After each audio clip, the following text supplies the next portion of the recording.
Jadi dalam kehidupan itu tidak akan berjalan sempurna seperti yang ingin kita rasakan. Selalu akan ada perbedaan pandangan. Ya, bahkan dalam kehidupan rumah tangga saja, ya maaf ya, Anda misalnya seorang istri mau ke sini saja mungkin masih bisa beda pandangan. Warna apa untuk jilbab yang dipakai? Ya, dengan suami bisa berbeda. Papa, bagus yang mana ya? Hijau atau kuning? Ah, kayaknya yang hijau deh gitu kan? Enggak, kayaknya kuning deh gitu kan? Masih mending ada dua pilihan. Begitu dipakai pink. Bisa berbeda. Anak bisa berbeda.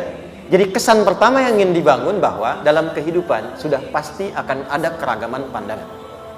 Dan yang kedua, yang tidak normal, keragaman pandangan itu boleh jadi melahirkan tindakan-tindakan yang kontraproduktif. Mungkin akan mendapatkan celaan. Allah dicela, malaikat dicela, Rasul dicela, Nabi dicela, sahabat dicela, tabi'in dicela, ulama dicela.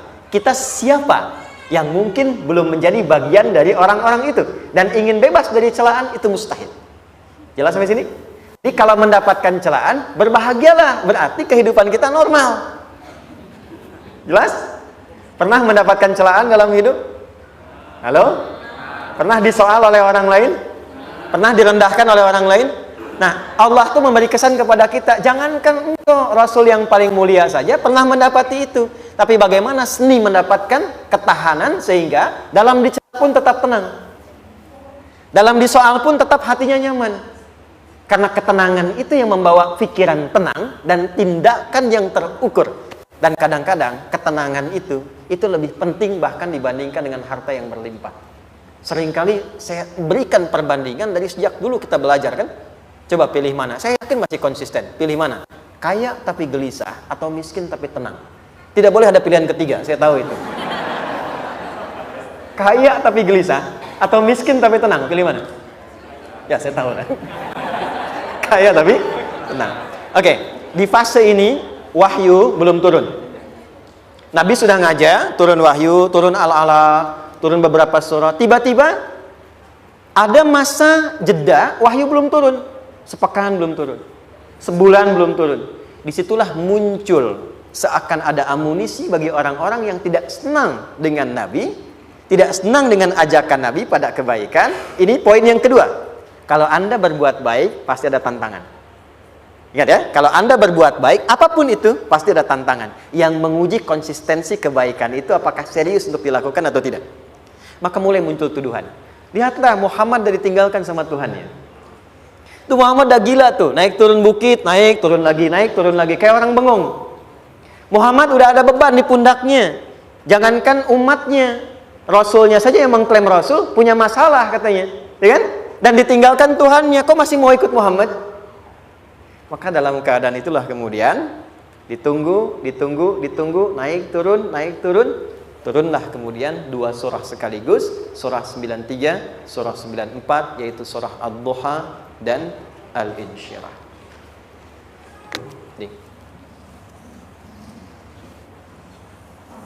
Oke. Ini materinya dahsyat ya. Penting sekali, saking pentingnya ini cepat habis tuh. Sekali lagi. Jazakallah khair. Lebih kelihatan ya. Baik, yuk pelan-pelan. Jadi turunnya surah Ad-Duha dan surah Al-Insyirah, hikmahnya satu atau fungsinya satu, memberikan petunjuk bagaimana mengatasi satu persoalan sesulit apapun tapi masih dapat menghadapinya dengan keadaan yang tenang. Satu surah ini atau dua surah diturunkan untuk membimbing setiap hamba menuju kepada ketenangan hati. Dua, membangun kekuatan mental sehingga dalam situasi apapun dia tetap kuat mengatasi berbagai persoalan kehidupan. Nanti terapannya banyak, di bisnis ada. Nanti saya turunkan contohnya. Kadang-kadang ikut tender, sudah bagus, sudah menang, tapi proyeknya diambil orang. Ada yang begitu? Nanti ada ayatnya, ada. Nanti kita turunkan. Udah siap-siap, kan pengen melamar, ternyata keduluan orang, gitu kan? Udah siap-siap, pengen dapat ini, mau lulus, ternyata nilainya nggak seperti yang diharapkan. Muncul, ada, selalu ada demikian.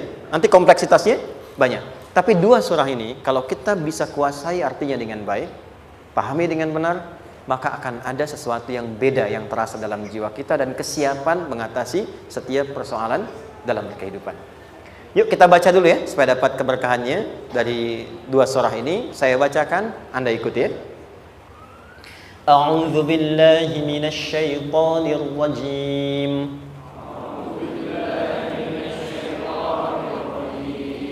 Bismillahirrahmanirrahim.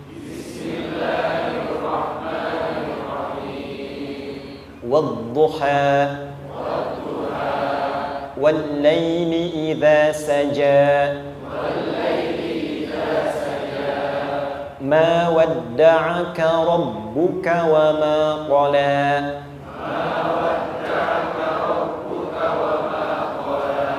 ma wadda'aka rabbuka wa ma qala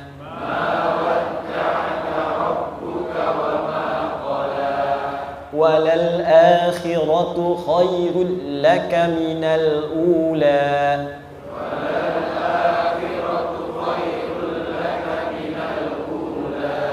wala sawfa yu'tika rabbuka fatarda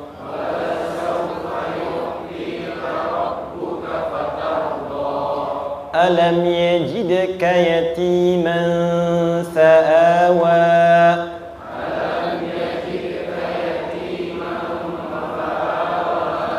ووجدك ضالا فهدى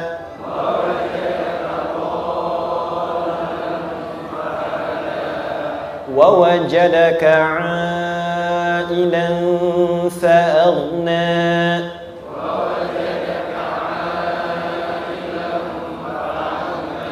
فأما اليتيم فلا تقهر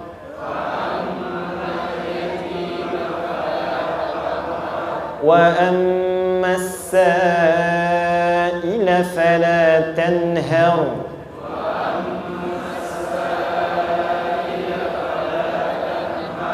وأما بنعمة ربك فحدث.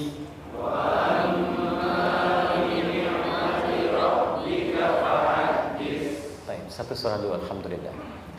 Izin saya bacakan tadi untuk diikuti supaya setidaknya kalau kita pulang dan ditanya bagaimana hidupmu engkau jalani, seperti apa engkau berinteraksi dengan Quran yang telah aku turunkan, maka kita pernah menjawab, ya Allah kami pernah baca akan itu.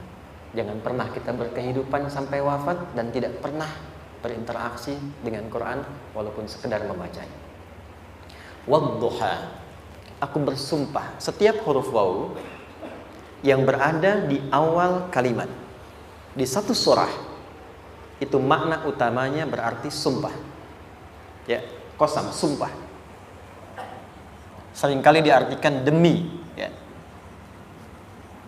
Wal asri, demi masa. Wal fajri, demi waktu fajar. Wal laili, demi malam. Intinya sumpah. Sebentar, pelan-pelan. Kalau Allah menyampaikan sesuatu kepada kita, yakin tidak? Saya ulang, yakin tidak? Serius? Hah? Kalau yakin, kenapa tidak dilakukan? Ya, itu pertanyaan besar ya. Baik, kalau Allah menyampaikan, tidak bersumpah pun, harusnya kita yakin.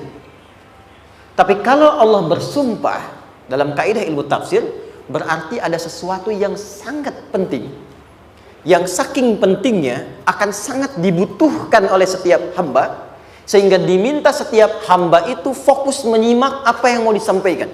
Bahkan saking pentingnya menyimak itu, Allah bersumpah. Jelas?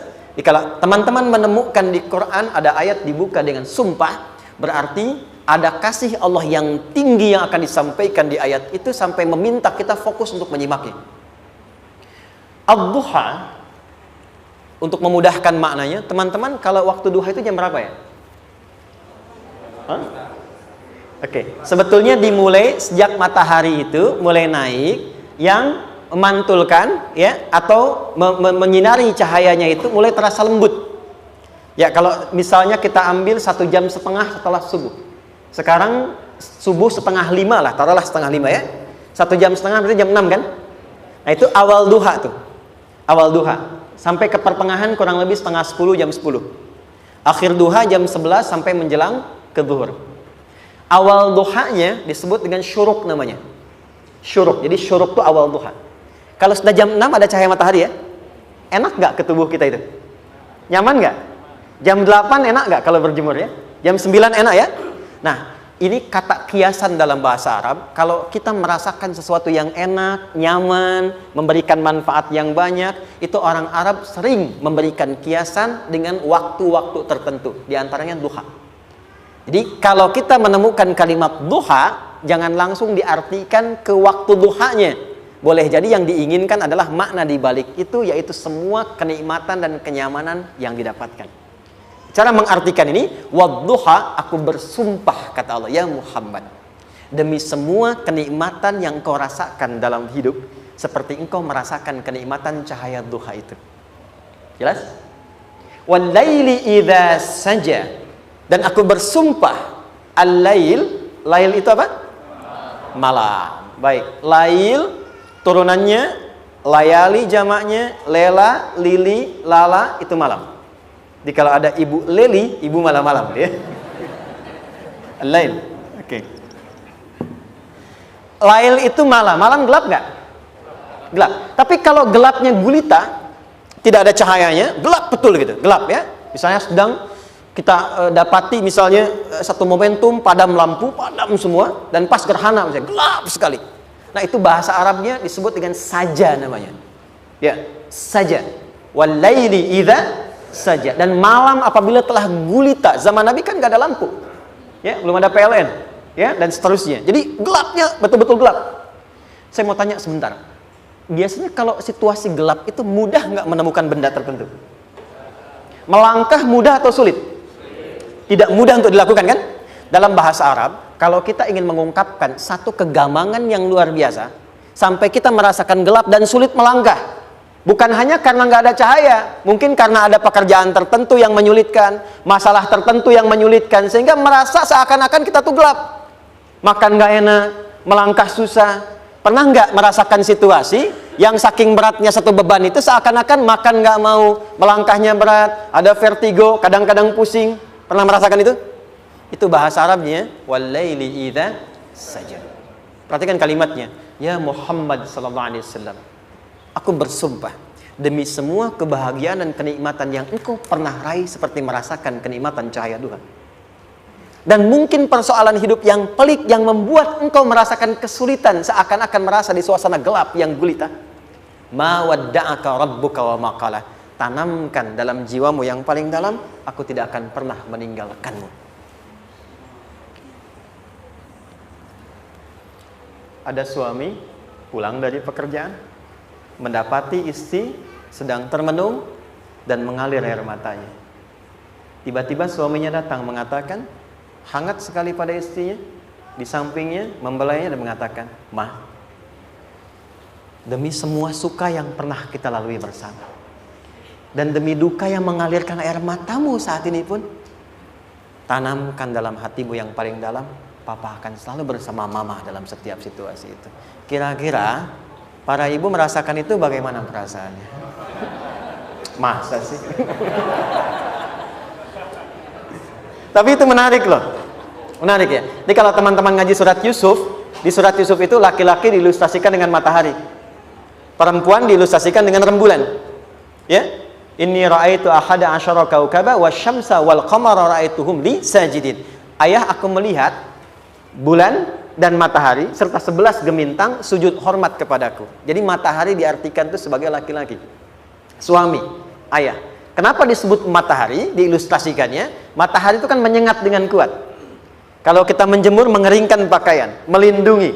Tipikal suami itu melindungi. Ada yang ganggu istri, sengat dengan kuat. Ada air mata yang mengalir, hei, keringkan itu sehingga tidak larut air mata mengalir di pipinya. Itu matahari. Sebaliknya rembulan. Rembulan itu kan enak dipandang, bukan bulannya ya. Bukan bulannya. Kalau bulannya kan desainnya nggak sempurna, baik terlihat. Tapi cahaya rembulannya. tampil dengan indah, tampil dengan baik, enak dipandang, menenangkan, dan tidak tertukar. Jangan sampai ada istri jadi matahari, suami jadi rembulan. Jelas ya? Dengan kekuatan bulan aku menghukummu, ya kan? Itu salah. Oke. Tahan sampai sini, tahan. Lihat baik-baik. Saya berhenti sampai sini dulu. Kalau di Quran ada ayat menyebutkan, tidak spesifik orang yang disebutkan dan kapan kejadiannya, maka peristiwa itu akan terjadi dan dialami oleh kemungkinan generasi berbeda di setiap masa dengan tokoh berbeda tapi perasaan yang serupa. Sebaliknya, kalau disebutkan namanya, jelas identitasnya, kapan kejadiannya, maka peristiwa itu hanya akan menimpa orang tersebut dan tidak akan dialami lagi orang lain setelahnya.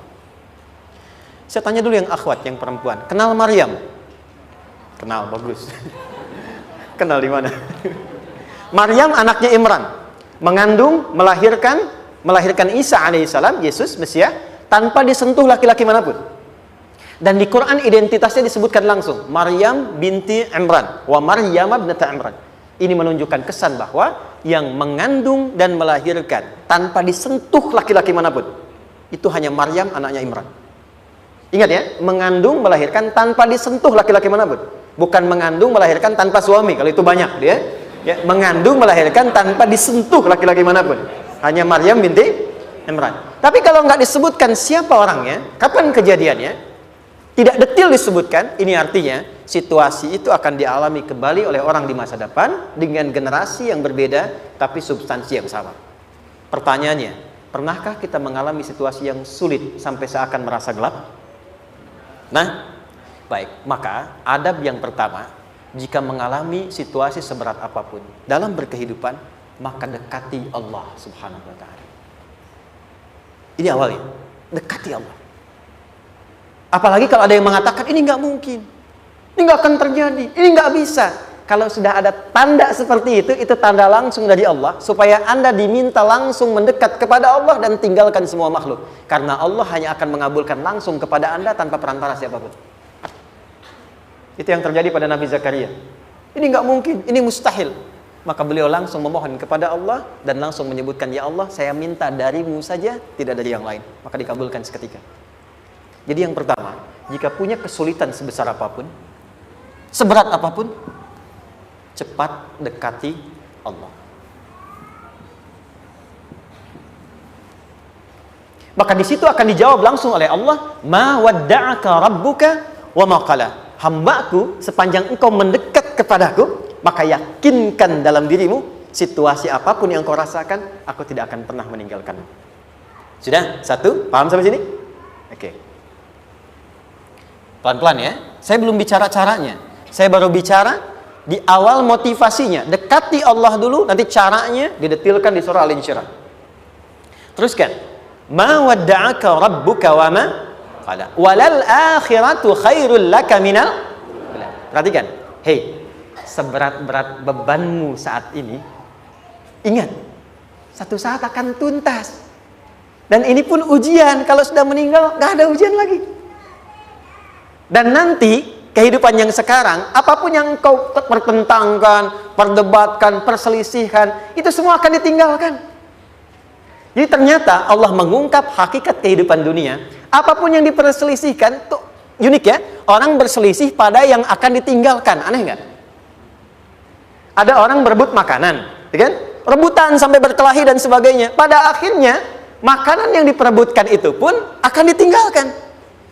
Yang ini meninggal, itu meninggal. Jadi memperebutkan sesuatu yang pada akhirnya akan berakhir. Kata Allah, Allah sampaikan, jika Anda mengalami situasi, sesuatu yang mungkin membuat berat, tanamkan pada jiwa kita, hei, yang aku kejar-kejar ini, boleh jadi aku akan tinggalkan juga. Kenapa aku harus menangisi dan larut pada sesuatu yang tidak abadi? Maka Allah hibur kita dengan mengatakan, kamu tenangkan diri dulu. Semua yang kamu pikirkan sampai membuat kamu berat begini, pada akhirnya kamu tinggalkan. Dan yang abadi itu akhirat. Walal akhiratu khairul laka minal. Dua, pelan-pelan sikapi setiap masalah dengan proporsional. Jangan terlalu larut dalam sesuatu. Dapat job satu, pengen, udah siap, kontraknya besar, tiba-tiba hilang. Dipikirin, Anda mikirkan itu pun nggak akan balik. Proporsional aja dulu. Ya, nanti caranya akan turun nanti di alim syirah. Tenangkan diri dulu. Prasangka baik kepada Allah Subhanahu wa taala. Boleh jadi apa yang Allah ingin berikan sebagai pendahuluan sekarang belum sampai kepada kita karena Allah menyiapkan yang lebih baik di balik itu. Kita belum tahu ada apa di balik itu sehingga kita tidak dapatkan itu. Sehingga kemudian Allah katakan walal akhiratu khairul laka minal ula. Teruskan wala saufa yu'tika rabbuka. Pelan-pelan, orang yang punya sikap seperti ini itu cenderung lebih dekat mendapatkan ridha Allah dibandingkan dengan orang-orang yang larut dalam kesulitan. Orang yang move on dengan setiap persoalan dalam kehidupan, cepat berpikir secara proporsional, tidak menggantungkan hidupnya pada persoalan tertentu sehingga membuat dia menjadi beban, itu lebih mendekatkan dirinya kepada ridha Allah dibandingkan dengan orang yang meratapi persoalan hidupnya. Ya. Pelan-pelan. Jadi spiritnya, kalau punya masalah apapun, jangan dilarutin terus. Gak usah diratapi, cepat move on. Berpikir lagi, rencanakan lagi. Nanti, detailnya ada di Al Insyirah. Tapi poin besarnya, janji Allah mengatakan, kalau Anda bisa move on, proporsional, maka yang dijanjikan oleh Allah, di situ Allah percepat datangnya ridha Allah Subhanahu wa taala. Kalau ridha Allah sudah datang, maka akan dua yang diberikan. Pertama kali, ketenangan di dalam jiwa, dan yang kedua, kemampuan untuk berikhtiar lebih baik mencapai apa yang diinginkan. Satu, kalau ridha Allah sudah diberikan pada seorang hamba, yang pertama diberikan ketenangan dalam jiwa. Bukan dunianya dulu. Bukan apa yang Anda ingin harapkan dulu. Pengen sesuatu, ya, pengen materi, pengen kedudukan, pengen lulus anaknya ujian, ya kan? Tiba-tiba terjadi sesuatu, diratapin, alih-alih meratap, alih-alih membuat status, alih-alih menyulitkan diri, kata Allah, terima dulu proporsional. Setelah itu dekatkan diri kepada Allah, turun ridha Allah, begitu turun yang pertama diberikan ketenangan kepada hati. Tenang dulu. Kalau sudah tenang, nanti dibimbing menyelesaikan apa yang sedang dihadapi itu. Itu poin yang ketiga. Pelan-pelan. 4. Kita masuk ke detail sekarang. Perhatikan baik-baik. Ini yang paling menarik. Alam yajidka yatiman fa'awa. Muhammad SAW, bukankah dulu engkau yatim? Punya banyak masalah? Aku selesaikan juga.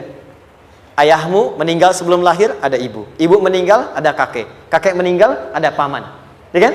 Ada teman yang menemani Sayyidah Khadijah, teman yang setia, semua kebutuhan tersedia. Artinya Pak, perhatikan baik-baik. Kalau Anda punya masalah sekarang, jangan sampai melupakan yang dulu-dulu pun pernah tuntas Allah selesaikan.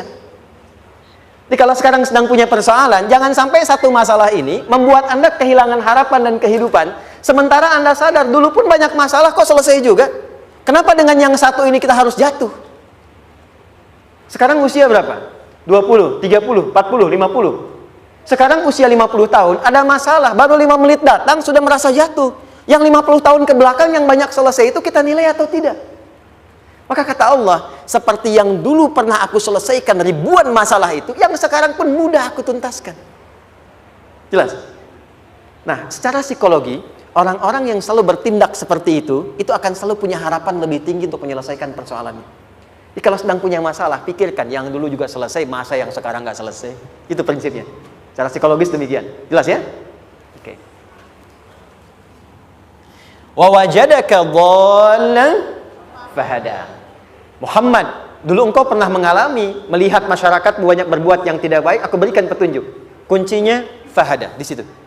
Orang yang punya motivasi kuat dan keyakinan untuk bisa menyelesaikan persoalannya, maka dia akan lebih cepat mendapatkan petunjuk Allah untuk mendapatkan solusi terbaik.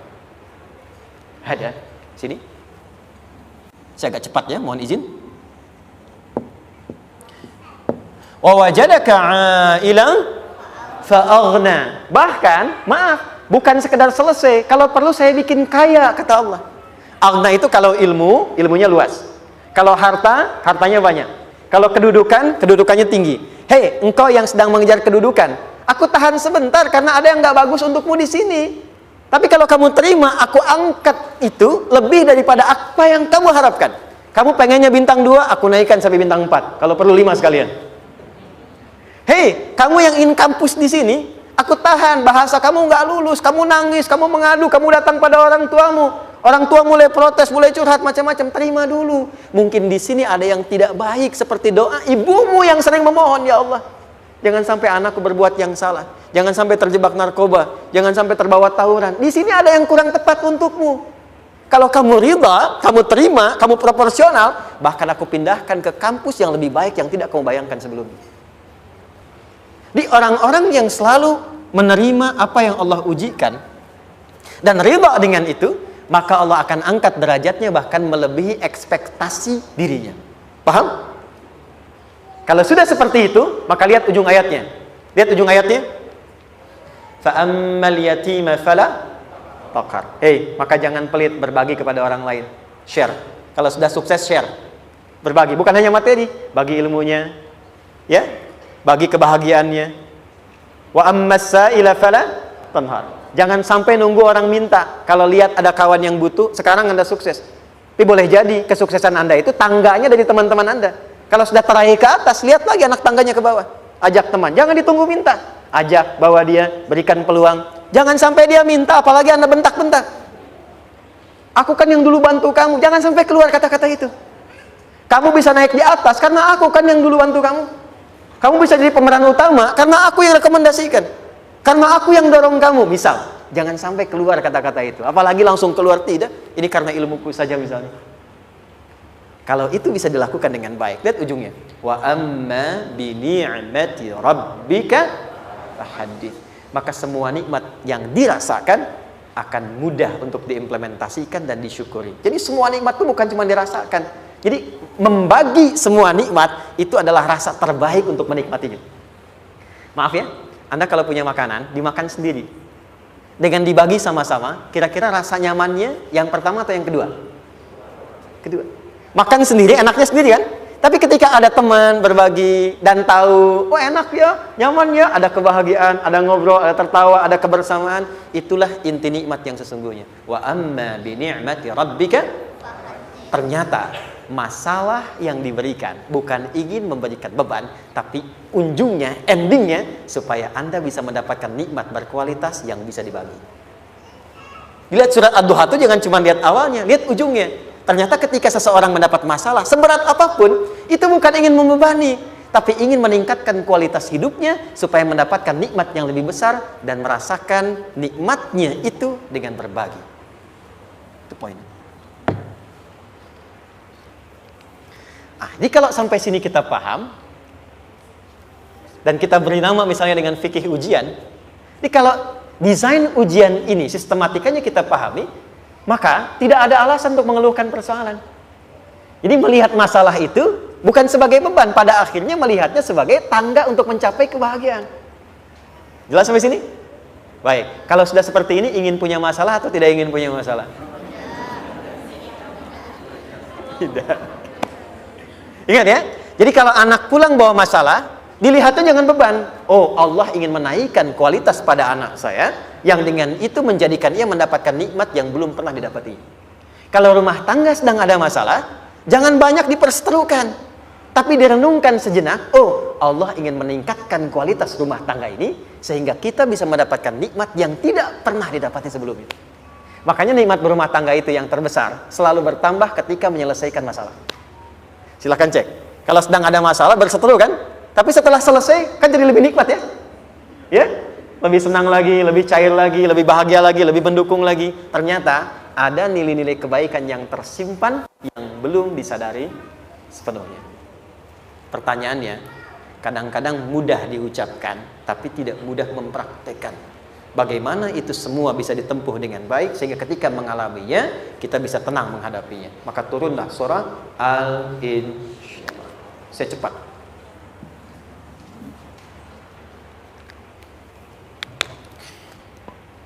Teman-teman, ini apa? Kelas ya? Baik, pelan-pelan sedikit. Kira-kira volumenya besar kecil? Kecil ya? Baik. Kalau saya bandingkan dengan gayung, volumenya besar mana? Gayung ya? Baik. Kalau ini saya perlebar, sehingga bisa memasukkan apapun ke dalamnya, itu bahasa Arabnya disebut dengan insyirah namanya. Jelas? Meluaskan sesuatu sehingga terlihat lapang, sehingga memudahkan setiap hal masuk ke dalamnya.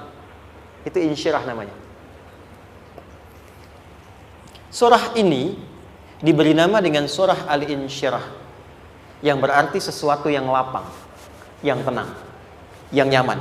Yang diharapkan dengan keadaan hati yang lapang, nyaman, tenang itu, segala persoalan yang dihadapi dalam kehidupan akan mudah diterima dan tidak berdampak besar dalam menyikapinya. Maka bagaimana kemudian Allah memberikan turunan-turunan petunjuk supaya apa yang diharapkan ini bisa tercapai? Satu, izin mengilustrasikan. Saya kasih cerita sebentar. Ada seorang anak muda, kisah ini sangat viral, hampir setiap kita bisa mendapatinya. Datang kepada seorang kakek tua di sisi danau yang jernih sekali airnya. Dia berkeluh kesah tentang persoalannya. Dia katakan, saya punya masalah begini. Berat sekali terasanya. Kakek itu kemudian permisi, dia hanya membawa 2 genggam garam. Kemudian beliau bawa 1 gelas, ilustrasinya seperti ini. Dimasukkanlah kemudian garam itu ke gelas itu. Lalu diambil 1 gelas air yang jernih tadi dengan garam segenggam. Kata beliau, minum. Pemuda itu mengatakan, wah asin, minum aja dulu. Lalu ketika diminum, langsung ditumpahkan. Dia muntahkan, asin katanya. Lalu setelah itu kakek yang tadi melepaskan segenggam sisanya, dilempar ke danau tadi yang luas. Lalu diambil lagi dengan gelas yang sama. Sekarang minum. Bagaimana rasanya? Segar, enak, nyaman. Itulah hatimu. Kalau hatimu sempit sesempit gelas ini, maka masalah sekecil apapun akan selalu menghadirkan kesulitan seperti engkau menelan garam tadi.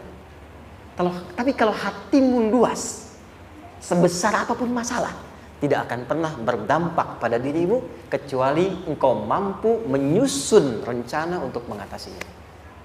Kelapangan hati yang membuat diri kita mampu menerima persoalan apapun, itu yang disebut dengan insyirah. Makanya dulu tahun 90-an ada sinetron Hati Seluas Samudra gitu ya. Saya pernah tahu itu. Sama anaknya diapa-apain juga, masih aja ya menerima gitu. Dulu siapa ya? Jeremy Thomas dan lain-lain ya. Saya kira ada itu. Ya, saya kira itu ya. Saya pernah lihat sejenak ya. Saya jarang-jarang nonton itu.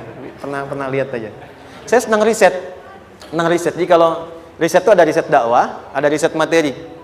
Saya teman-teman yang musik gitu ya. Saya tidak terlalu dekat dengan musik karena saya di Quran gitu. Tapi untuk mengetahui hukum musik itu bagaimana, saya riset. Sampai ke notasi saya tahu. C, D, F, G, A, B, C, G, A, B, C, D, F, G, D, F, G, A, B, C, D, A, B, C, D, F, G, A, F, G, A, B, C, D, E, B, C, D, E, F, G, A, B, F, G, A, B, C, D, A, F, G, A, B, G, A, B, gitu kan ya?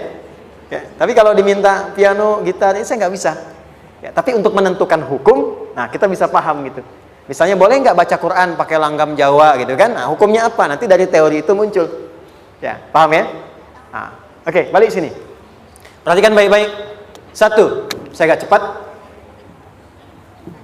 Ini ditafsir langsung turun Al-Insyirah. Yang pertama, alam nashrah laka sadrak wa wada'na anka wizrak alladhi anqadha dhahrak. Tahan sampai sini dulu, 3 ayat. Saya mulai dari ayat kedua dan ketiga. Perhatikan baik-baik. Wa wada'na anka wizrak alladhi anqadha dhahrak. Artinya apa? Artinya satu beban yang diletakkan di pundak yang berpengaruh kepada semua bagian tubuh. Kita pernah melakukan atau melihat yang angkat beban ya? Beban kan semakin berat diangkat, semakin terasa ke bagian-bagian tubuh ya, ke semuanya. Nah, itu namanya wizrak alladzi anqadha dhahrak. Beban yang dipikul yang berat sekali sampai semua merasa. Makanya jadi satu ungkapan dengan mengatakan dia sedang memikul beban yang sangat berat. Sampai kepalanya pusing, tidur nggak nyaman, miring kanan, miring kiri. Itu namanya ya alladzi anqadha dhahrak. 1. Saya percepat, akan ada satu masa dalam hidup setiap hamba merasakan satu persoalan yang seakan-akan beban berat yang dipikul sampai merasa kesulitan dari ujung kepala sampai ujung kaki. Siapapun itu. Jujur ya, setiap kita tanyakan pada diri sendiri. Setiap kita yang ada di sini, saya yakin pasti pernah atau bahkan akan mengalami satu peristiwa yang merasakan beban berat sampai seakan-akan ujung kepala sampai ujung kaki merasakan sakitnya. Ada yang sudah mengalami atau bahkan nanti akan ada yang melalui. Perhatikan baik-baik. Teruskan ayatnya. Wa rafa'na laka. Perhatikan. Kalau ada yang sedang merasakan itu, yakinlah kata Allah, pada saat itu sesungguhnya Allah sedang mengangkat derajatnya dan meningkatkan kualitas hidupnya untuk mencapai sesuatu yang istimewa yang belum pernah diraihnya. Dari sini kita buat persamaan. Ujian. Perhatikan. Berbanding lurus dengan harapan, banding lurus dengan solusi nanti pada akhirnya. Fokus. Lulus di sini, insya Allah setiap persoalan akan lebih mudah untuk diatasi. Ujian, seberat apapun yang sedang kita alami, tidak akan pernah diberikan kepada kita oleh Allah, kecuali ternyata hikmahnya untuk mengabulkan harapan-harapan besar yang sebetulnya kita mintakan. Jujur ya, setiap kita kan sering punya permohonan ya, sering berdoa ya. Ya Allah minta ini, minta itu, minta ini, minta itu, gitu kan? Nah, cara Allah mengabulkan harapan kita itu, yang pertama, jalurnya lewat ujian. Karena semua kesuksesan itu, desain dasarnya adalah melewati ujian. Coba, anak-anak kita yang sedang sekolah itu, apa mungkin diwisuda dengan penuh kebahagiaan kalau nggak mengalami ujian? Lewat ujian dulu kan? Dia belajar dulu, ujian dulu, ngatasin soal dulu, lulus, baru wisuda. Apakah mungkin akan dapat IPK 4 yang diharapkan kalau tidak mengalami ujian? Belajar dulu, ya kan? Ada waktu, sempat dia bangun malam, siang, dan seterusnya, belajar, keringat, dan sebagainya, baru bahagia kan? Dan ternyata belajar itu untuk diwisuda.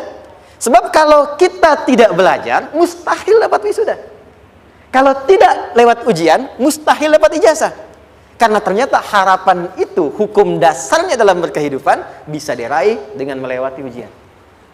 Ini poinnya. Jadi mohon, kalau sedang mengalami sebuah peristiwa, dan kita harus menghadapi itu, coba renungkan, sebetulnya pernah berdoa apa sampai kita mengalami itu, sehingga dengan jalan itulah sebetulnya Allah ingin mengabulkan harapan yang dulu pernah kita mintakan. Jelas? Oke, satu.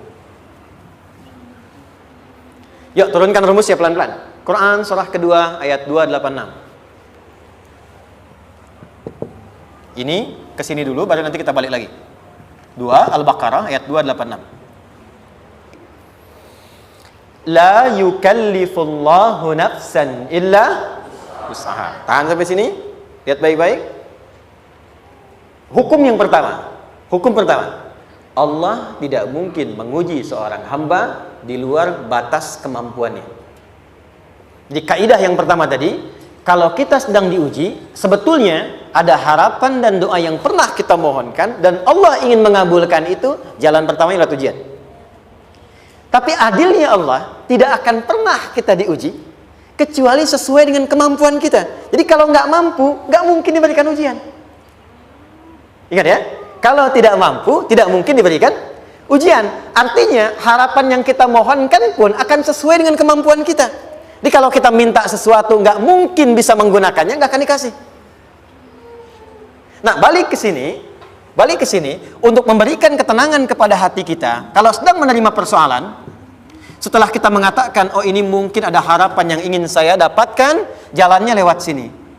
Untuk memberikan ketenangan kepada hati, begitu persoalannya tiba, langsung katakan pada diri kita, saya pasti bisa menjalaninya. Mustahil saya diuji kalau nggak mampu menjalaninya. Itu bahasa singkatnya. Ingat ya, kalau ingin mudah menyelesaikan persoalan, kata Quran, setiap ada ujian, langsung katakan pada hati kita, insya Allah bisa. Nggak mungkin saya diuji kalau saya nggak sanggup. Jelas? Dan tanamkan itu pada hati yang paling dalam. Ini nggak mudah. Kalau cuma disimpan di pikiran, jadi beban. Tapi kalau Anda tanamkan dalam hati, seberat apapun masalahnya, pasti saya sanggup, pasti saya bisa. Pernah lihat dulu ada acara 90-an Benteng Hattori? Oke? Benteng Takeshi ya? Takeshi ya? Gitu kan, artinya kan bisa jawab ya. Kita tahu Ninja Hattori mendaki gunung, lewati lembah, ya tahu ya. Songgoku, Songgohan, saya tahu itu. Songgoku, Kamehameha, Piccolo itu, yang nulisnya Suzuki Watanabe, saya tahu itu. Benteng Hattori, balik lagi ya. Benteng Takeshi ya. Puncaknya kan main pakai itu kan, pakai tanknya dan sebagainya. Tapi pernah ingat gak satu episodenya itu? Begitu akan bertarung, kan selalu ada motivator di sampingnya itu mengatakan, ayo, kamu bisa, gitu kan? Wah, namanya. Dia nggak ngaji Quran tuh. Kita punya ayatnya. Pernah nggak? Buka lagi ya dulu ya. Oke. Korea, kenapa bisa nyusul Jepang? Salah satunya, waktu Jepang itu maju, setiap di Korea itu ditanamkan dari mulai anak-anak TK-nya. Kita harus lebih daripada Jepang. Sejak anak-anaknya TK. Itu ditanamkan betul. Kita bisa, kita dari TK. Sehingga ketika di sana bikin Honda, sini Hyundai. Hyundai kan dibacanya Hyundai, kan? Sana Honda, sini Hyundai gitu. Di apapun yang dibuat Jepang, Korea harus lebih unggul. Itu ditanamkan dari awal. Bisa. Kita itu sekarang punya ayatnya.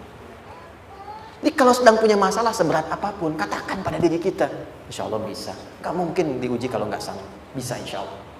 Bisa. Kenapa mah? Bisa. Jelas? Oke. Sudah di situ teruskan. Lanjutkan. Warafa'na laka dzikra. Teruskan. Fa inna ma'al usri. Nah, ini poin terbesarnya. Fa inna ma'al usri yusra. Fa huruf yang menunjukkan sesuatu berlangsung dengan cepat. Inna di ilmu nahwunya berbunyi begini, di gramatikal bahasa Arab. Harfun nasbin wa taukidin. Tansibul isma wa tarfa'ul khabara. Mabniyun 'alal fathi la mahalla lahu min al-i'rabi. Paham? Tidak.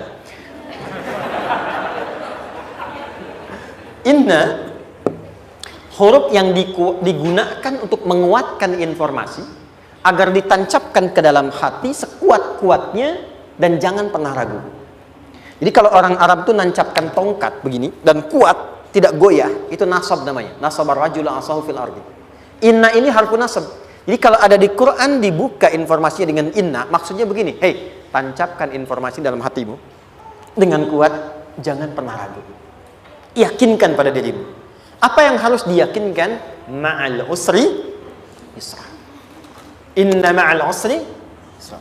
Usrun sama dengan yusrun. Lari ke sini. Oke. Apa artinya usrun? Sulit. Oke. Sulit itu ada dua. Ada sa'bun, ada usrun. Kalau kesulitan yang relatif, kata si A sulit, si B mudah, itu sa'bun namanya.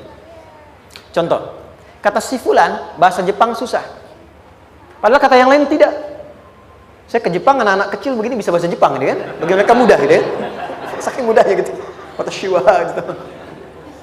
Anak-anak kecil, bagi mereka mudah, bagi kita belum tentu.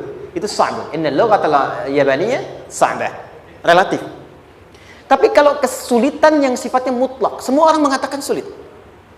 Maaf, bawa mobil, sulit atau mudah? Bukan mengendarai ya, bawa mobil, bawa. Sulit ya? Sulit ya? Baik, sepakat sulit semuanya. Nah, itu dalam bahasa Arab dikenal dengan usrun. Kesulitan yang semua sepakat bahwa itu susah. Sulit, semua sepakat. Dan ketika ada orang bicara, aku sedang punya masalah begini. Semua mengatakan, wah itu nggak mudah, itu nggak mudah. Itu usrun namanya. Lawannya, kemudahan yang relatif disebut sahlun. Tapi kemudahan yang semua sepakat bahwa itu mudah, itu yusrun namanya. Mengangkat spidol, semua mengatakan mudah, ringan. Itu yusrun namanya. Perhatikan, Allah tidak memasangkan sa'bun dengan sahlun, tapi memasangkan usrun dengan yusrun. Orang-orang yang punya keyakinan kuat, setiap persoalan itu akan selesai. Dan dia mengatakan pada dirinya, aku bisa melewatinya. Maka, perhatikan kalimatnya kata Quran. Inna ma'al usri yusran. Sesulit apapun masalah yang sedang dia alami, maka Allah akan datangkan solusi semudah-mudahnya yang bisa dia nikmati. Dengan kata lain, kalau kita bawa ke bahasa psikologi, kalau sedang menghadapi persoalan seberat apapun, selain kita mengatakan, ini pasti bisa saya lalui, saya insya Allah sanggup mengatasinya, katakan pada diri kita, ini pasti selesai. Pasti ada solusinya, pasti mudah. Katakan, walaupun memang solusinya belum datang, tapi tenangkan pada diri kita dengan mengatakan, inna ma'al usri yusra. Bahasa psikologinya, katakan pada diri kita, ini pasti selesai. Nggak mungkin nggak selesai, pasti ada solusinya, pasti mudah. Itu lebih memberikan harapan pada diri kita untuk menuntaskan persoalan dibandingkan dengan meratapinya. Jelas? Teruskan. Fa inna ma'al usri. Kalau masih ragu kata Allah, katakan lagi sekali lagi. Sampai hati kita merasa nyaman. Jadi kalau sedang punya persoalan seberat apapun, tanamkan pada diri kita, pasti selesai. Belum nampak, insya Allah pasti selesai. Gak mungkin diuji kalau gak ada solusi. Itu lebih memberikan harapan. Setelah itu, fa'idha faraghta, mitigasi masalahnya. Mitigasi persoalannya. Tuliskan. Ini masalahnya apa? Rumah tangga. Apa saja misalnya. Dia ada suami, ada istri, ada anak-anak. Masalah ada di mana? Kadang-kadang benangnya jadi kusut karena satu-satu gak segera diselesaikan. Maka kata Al-Quran, fa'idha faraghta. Satu-satu mitigasi dulu. Satu masalah di sini, lihat di suami, lihat di istri. Kalau pekerjaan, masalahnya apa? Sebelum bercabang kemana-mana, petakan. Apakah rekanannya? Apakah relasinya? Apakah kemampuannya? Apakah manajerialnya? Apakah marketingnya? Mitigasi, kotaki semua, selesaikan satu-satu. Setelah itu, apa yang dilakukan? Wa ila rabbika, tawakal sepenuhnya kepada Allah untuk menentukan hasilnya. Tawakal itu yang paling mahal.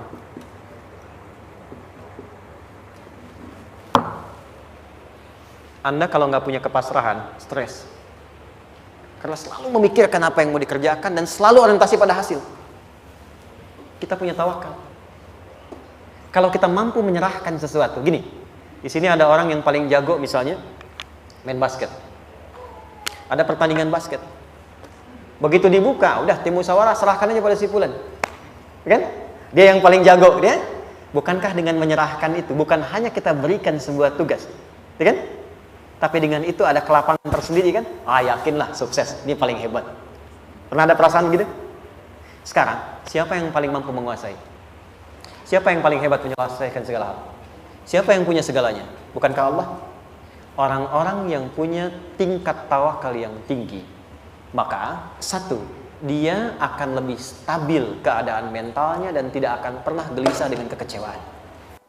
Gak ada kecewa. Karena tawakal itu kalau sudah kepasrahan pasti menerima hasil. Kalau sudah tawakal, terserah Allah tetapkan apa saja.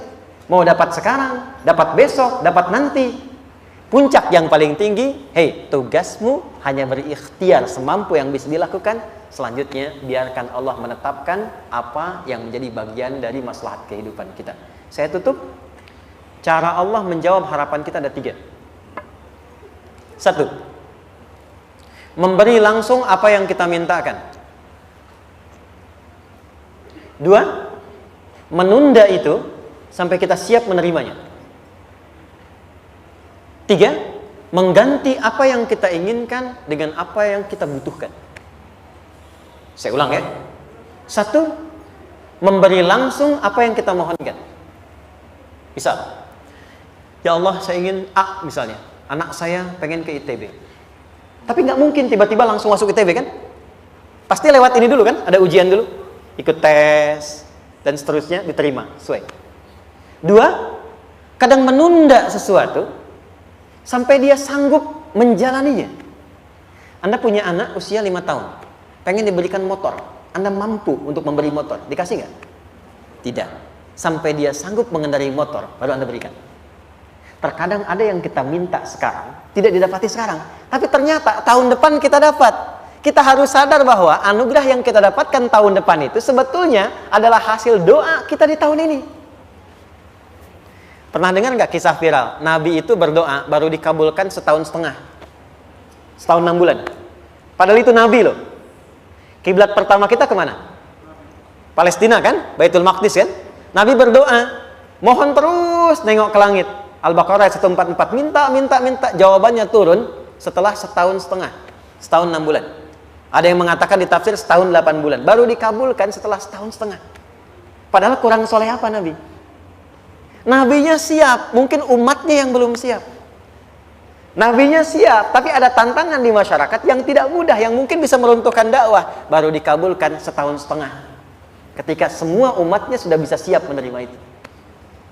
Boleh jadi apa yang diminta orang tua sekarang, terkabulnya mungkin belasan puluhan tahun pada anaknya yang nomor sekian. Tahu Imam Syafi'i? Imam Syafi'i itu kan nama aslinya Muhammad. Bapaknya Idris. Kakek yang ke atas, yang ketiga namanya Syafi'i. Kenapa disebut Imam Syafi'i? Dinisbatkan pada kakek yang ke atasnya. Ternyata kakeknya ini seorang ulama besar, saleh, memohon kepada Allah. Setiap di keturunannya ada yang bisa menggantikan lebih soleh, lebih baik lagi. Ternyata yang didapatkan bukan dari anaknya, tapi generasi keturunan yang kesekian. Anda belum sekarang bisa hafal Quran. Misalnya, Anda bermohon, berdoa, boleh jadi yang hafal mungkin bukan di anak, bisa di cucu, bisa di bagian keluarga yang lain.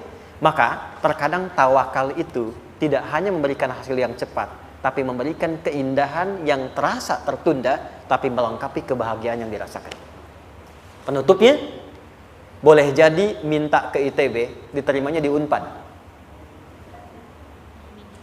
Minta motor, dapatnya mobil. Kalau itu senang, luar biasa. Minta mobil, dapatnya motor, gitu kan? Ternyata kadang-kadang di sini yang terakhir, saya tutup, Allah mengabulkan apa yang kita butuhkan, bukan apa yang kita inginkan. Anak Anda sakit, dibawa ke dokter. Kata dokter, jangan dulu makan jeruk. Maka Anda pulang, dia minta jeruk. Anda berikan apel. Saya nggak mau apel, mah. Saya pengennya jeruk. Nggak apa-apa, nah. Ini apel rasa jeruk, misalnya kan. Anda berikan. Ternyata apa? Bukan ingin menyakiti dan tidak mengabulkan keinginan anak, tapi lebih memberikan apa yang dia butuh. Kadang-kadang maaf ya, teman-teman mintanya proyek A, udah capek, di situ nggak dapat, dapatnya di yang lain. Teman-teman, itu Allah berikan sebetulnya hasil ikhtiar Anda yang sebelumnya. Cuma dikasih yang lebih baik, yang tidak Anda pernah bayangkan maslahat.